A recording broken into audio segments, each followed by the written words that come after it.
선생님, 안녕하세요. 오늘은 임용 2차 시험까지 딱 100일 남았을 때 무엇을 어떻게 준비해야 하는지 말씀드리도록 하겠습니다. 이 시기에는 새로운 자료를 찾아다니기보다는 이미 알고 있는 내용을 정밀하게 다듬고 완성하는 것이 훨씬 중요합니다. 그리고 그 핵심은 바로 기출문제인데요. 다음과 같은 목차에 따라서 말씀드리려고 합니다. 첫 번째, 사설 모의고사 절대 비추입니다. 먼저 강조드리고 싶은 게 사설 모의고사를 절대 비추한다는 건데요. 여러 가지 이유가 있겠지만 세 가지 이유를 추려봤습니다. 첫 번째로 출제 경향이 다르기 때문입니다. 임용의 실제 문제 스타일과 채점 기준을 제대로 반영하지 못한 경우가 많습니다. 둘째, 불필요한 불안감을 안겨주기 때문입니다. 강사 스타일이 제각각이라 괜히 다 틀린 기분만 남기 쉽습니다. 세 번째로 시간과 체력을 낭비하기 때문입니다. 100일 전에는 기출문제 분석만으로도 충분히 실전 감각을 기를 수 있기 때문에 불필요하게 시간과 체력을 쓰지 않으셨으면 좋겠습니다. 결론적으로는 최신 기출 문제를 실제 시험 형식에 맞춰 풀어보시는 게 가장 최고의 모의고사 방법이라고 생각합니다. 같은 문제를 반복해 답안 작성 훈련을 하시다 보면 새로운 문제를 푸는 것보다도 훨씬 효과가 있습니다. 저도 이렇게 공부해서 매번 1차 시험에서 고득점으로 4년 연속 합격을 했고 재임용까지도 성공할 수 있었습니다.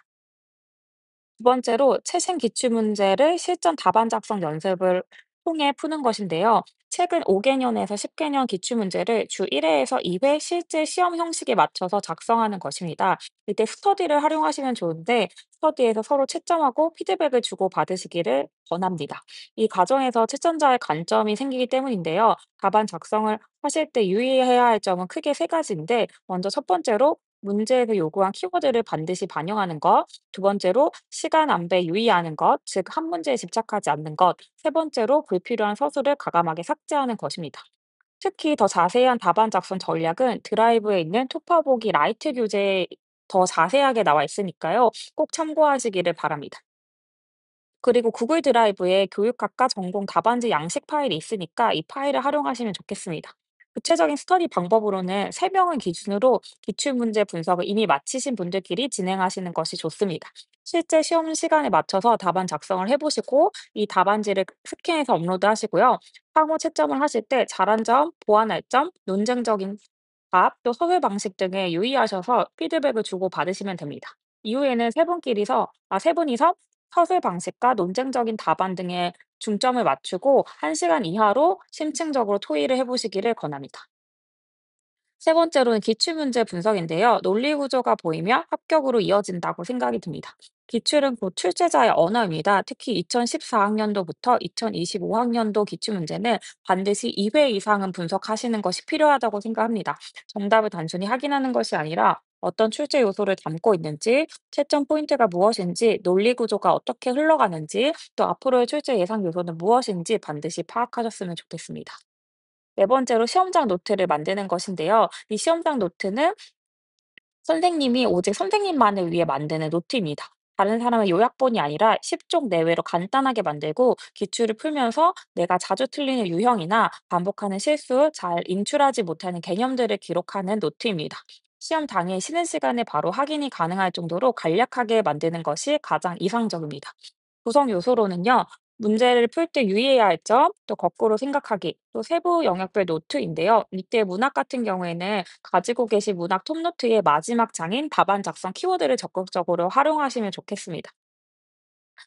어, 구글 드라이브에 시험장 노트 예시 파일이 더 자세하게 나와 있는데요. 제가 간단하게 조금 가져와 봤습니다. 이와 같이 만들어 보시면 좋은데요. 때 문제 풀 때 유의할 점은 답안 작성 요령과 함께 자주 하는 실수나 숙지하지 못한 개념 등을 적어 두시면 좋습니다. 이때 주황색으로 표시된 것처럼 기출문제 문항 번호나 키워드 등을 함께 기록하시면 선생님들의 공부하신 것을 바탕으로 인출하시기 더욱 쉬울 거라고 생각합니다. 또 거꾸로 생각하기는 자주 출제되지만 잘 떠올리지 못하는 내용을 키워드 위주로 정리하는 건데요. 대비되는 키워드 등을 인출을 하시는데 어려움을 겪으신다면 이를 통해 정리를 하시고 실전 시험에서 이 노트를 보시면서 관련된 스키마를 활성화할 수 있습니다. 또 각 영역별 방법은요, 작품이나 또 최근 연구 동향, 또 상호 텍스트성 있는 작가나 작품들, 자주 출제되는 요소 등을 영역별로 구분하셔서 잘 인출하지 못하는 개념이나 헷갈리는 개념들을 함께 정리하시기를 권합니다. 이때 갈래별 작품별 또 문제 요소별 등으로 대비되는 키워드 정리하시면 시험장에서 지문 해석과 답안 작성 속도가 압도적으로 빨라질 수 있습니다. 시험 직전 3일은 이 시험장 노트를 반복해서 여러 차례 읽어보시면서 실수를 최소화하시고 실력을 극대화하시기를 권합니다. 다섯 번째로 이제 영역별 공부 방향인데요. 먼저 문학부터 말씀드리도록 하겠습니다. 문학은 고전이나 현대 또 시가나 산문 비중이 유사하게 출제가 되고 있습니다. 과거에는 단일 작품 분석이나 문학사적 지식을 인출하는 수준에서 문제가 많이 나왔지만 최근에는 비교형이나 융합형 또 비평 활용형 또 수업 설계형 등과 같은 문제가 출제가 많이 되고 있습니다. 이 비교형이라고 했을 때는 이 작품의 주제면이나 관례면에서 동기에 있는 작품들을 비교하거나 융합형은 좀 차이가 있거나 고전 문학이나 현대 문학을 두루 비교하게끔 하는 것, 또 비평 활용형이라고 하면 비평문의 일부를 주고 이를 바탕으로 작품을 분석하는 것, 또 수업 설계형은 학생의 오답을 교정하는 것 등을 중심으로 하는 문제를 말하는데요. 또 현대문학 같은 경우에는 낯선 작품이 출제되는 경향이 증가하고 있습니다. 특히 근대문학보다도 현대문학에서 다양한 작품들이 출제가 되고 있고요. 이때 바로 논리적 분석력이 더욱더 중시되고 있다는 것을 알 수 있습니다. 다만 이 논리적 분석 능력은 기출문제를 충분히 활용하시면 대비할 수 있다고 생각이 들어서 이 또한 사설 모의고사가 필요하다고 생각되지는 않습니다.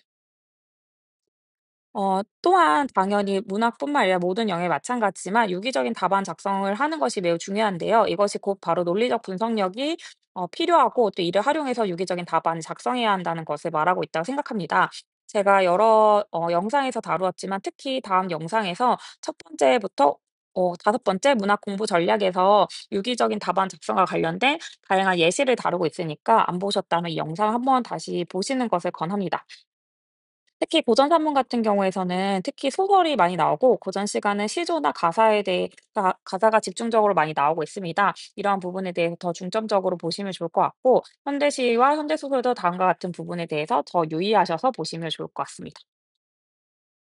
다음으로는 문법인데요. 문법 같은 경우에도 최근 예문 활용과 분석 능력이 중시되고 있습니다. 또한 통시적 안목이 매우 중요한데요. 중세 국어와 현대 문법을 비교하는 경우가 많기 때문에 그러합니다. 또 이 문법 같은 영역을 계속 준비하시기 위해서는 선생님들께서 이미 자주 반복해서 보셨던 익숙한 도서를 한 권을 기준으로 삼고 이를 반복해서 계속 보시되 필요한 경우에 다른 도서를 발췌독하시는 것이 좋다고 생각합니다. 제가 지금 생각나는 추천 도서로는 국어 문법론 강의와 중세 국어 문법론이 있어서 이를 적어 두었고요. 또 다른 뭐 우말이나 다른 표준세와 같은 익숙한 도서가 있다면 이를 활용하시는 것도 좋다고 생각합니다. 당연히 유기적인 답안 작성 능력이 매우 중요하고요. 예를 들어서 2022 A 3번에서 이르르가 답이고 이르른 답이 아니라고 생각이 드는데 이때 당연히 이와 관련된 견해차가 아주 다양하게 있습니다. 하지만 문법 영역에서도 견해차가 많이 있다는 것을 이미 취재자가 알고 있고 이 견해차를 모두 용인하는 것이 아니라 한 가지의 답으로 유도하기 때문에 주어진 예문과 힌트를 바탕으로 문제에 접근하셔야 되는데 이때 중요한 것이 논리적인 분석력입니다. 마찬가지로 다음 영상을 추천해 드리고 싶은데요. 아직 한 번도 보시지 않았다면 반드시 한번 보시고 확인하셨으면 좋겠습니다. 현대국어는 의문론, 형태론, 통사론에 집중이 되고 그 외에는 기출 수준에서 충분히 풀 수 있다고 생각이 들고요. 국어사 같은 경우에도 특히 중세국어에 집중이 되고 그 외에는 기출 수준에서 풀 수 있다는 생각이 듭니다. 다음으로는 표현 이해 영역 혹은 뭐 국어 사용 기능, 국교론 문식성 영역인데요. 독서 장문 합법 순으로 비중이 높게 출제가 되고 있습니다. 이때 이론과 수업 장면을 연계하는 문제와 또 정의적 영역과 관련된 문제가 증가를 하고 있는데요. 이 이론과 수업 장면을 연계하는 게 사실 엄청나게 실제적인 수업 상황과 연계가 된다기보다는 알고 계시는 지식을 활용하는 문제로 연결이 된다고 생각이 듭니다. 그래서 최대한 시대적인 상황과 연결을 지으려고 하지만 이 이론을 적용하는 것과 연관이 더 많이 되기 때문에 이론에 대한 숙지가 기본입니다. 특히 최근에는 긴 지문이 많이 나오고 있는데요. 이 지문 같은 경우에 사실 지문이 길어지고 있는 만큼 오독하지 않도록 유의하셔야 하는데 그렇다고 해서 이를 위해서 새로운 지문을 양치기식으로 학습하는 것은 절대 효과적이지 않다고 생각합니다. 왜냐하면 지문이 길어지고 있는 것은 사실이지만 이 지문 자체가 엄청나게 복잡해서 이해하시기 어렵거나 이 지문 때문에 문제를 못 풀 수준은 절대 아닙니다.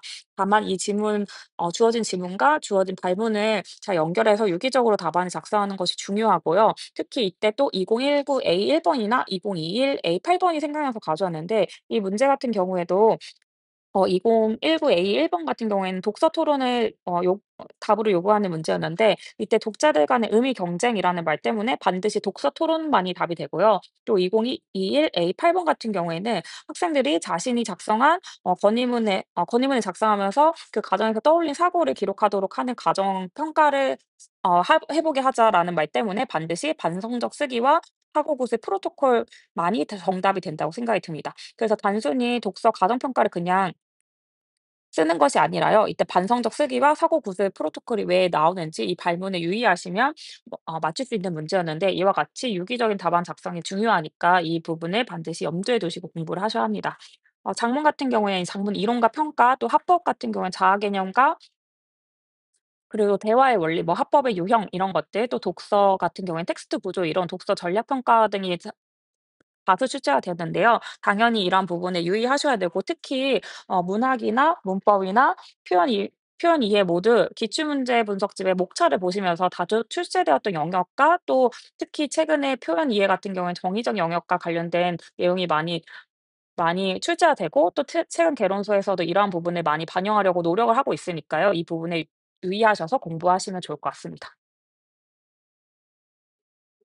그래서 또 예를 들어서요. 영역별 공부 방법에서는 지금 100일 정도가 남았다고 했을 때 이 날짜별로 쪼개서 한번 제가 예시를 들어 봤는데요. 61 일에서 100일 정도 남았을 때는 전 범위를 해독하시고, 발췌독하실 때는 잘 모르겠는 부분에 개론서나 논문 뭐 비평 위주로 발췌독하시고, 시험장 노트를 간단하게 좀 러프하게 만들어 보시는 것을 권합니다. 그리고 31 일에서 60일 차 정도에서는 우선순위가 높은 영역에 집중하시는 것이 좋다고 생각이 드는데요. 예를 들면 뭐 고전 산문에서는 한문 소설이나 한글 소설, 또 고전 시가에서는 시조나 가사 등 혹은 현대시에서는 주요 시인이나 주요 작품에 집중을 해서 공부를 하시고요. 특히 기출문제집의 목차나 가지고 계신 기출문제집의 출제 예상 요소를 활용하시는 것이 좋다고 생각합니다. 제가 그냥 간단하게 고전 산문을 가지고 왔는데요. 여기서도 보시면 다양한 작품들이 많이 출제가 됐지만, 특히 한문 소설에는 정기 소설과 정계 소설, 그리고 국문 소설에서는 영웅 소설이 압도적으로 출제가 많이 됐다는 것을 알 수 있습니다. 당연히 시간이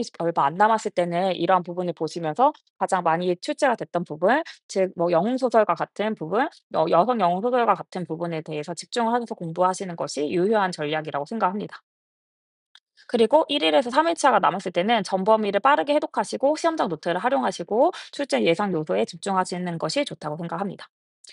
그리고 6 번은 지금 시작하시는 분들께 드리고자 하는 얘기인데요. 제가 종종 DM으로 "선생님 저 지금 어떻게 공부해야 될지 모르겠습니다. 저 허수인데 어떻게 해야 할까요?"라는 메시지를 종종 받는데요. 이분들께 전하고 싶은 내용을 잡았습니다.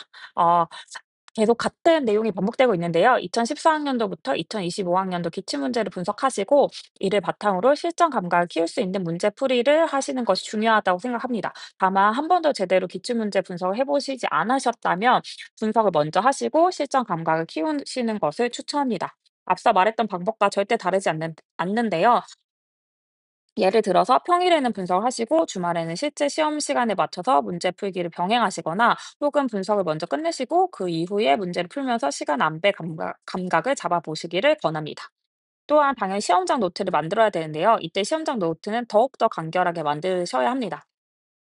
10분에서 20분 안에 한 차례 훑어보기 가능할 정도로 그럴 정도로 분량을 압축적으로 만드는 게 좋고요. 새 자료나 사설 모의고사 따위에 의존하시면 괜히 불안해지고 본질적이고 중요한 것을 놓치기 쉬우니까, 이런 것에 집중하지 말고 기출 문제와 시험장 노트에만 집중하시기를 바랍니다. 그래서 모든 것을 하려고 하지 말고 필요한 것에만 집중을 하시는 것이 좋다고 생각이 듭니다. 그리고 마지막으로 이제 100일 전에는 많이가 아니라 맞게 공부를 해야 된다는 말씀을 드리고 싶습니다. 사설 모의고사보다는 기출, 또 방대한 자료보다도 시험장 노트, 또 무계획보다는 루틴을 만드셔서 공부를 하시면 좋을 것 같고요. 지금 당장 기출 문제 분석집과 선생님께서 가지고 계신 이미 활용하고 계셨던 자료나 혹은 문학 톱노트가 있다면 이를 펼치시고 공부하시면 좋을 것 같습니다. 선생님의 합격과 평안한 교직 생활을 진심으로 기원합니다. 시청해 주셔서 감사합니다.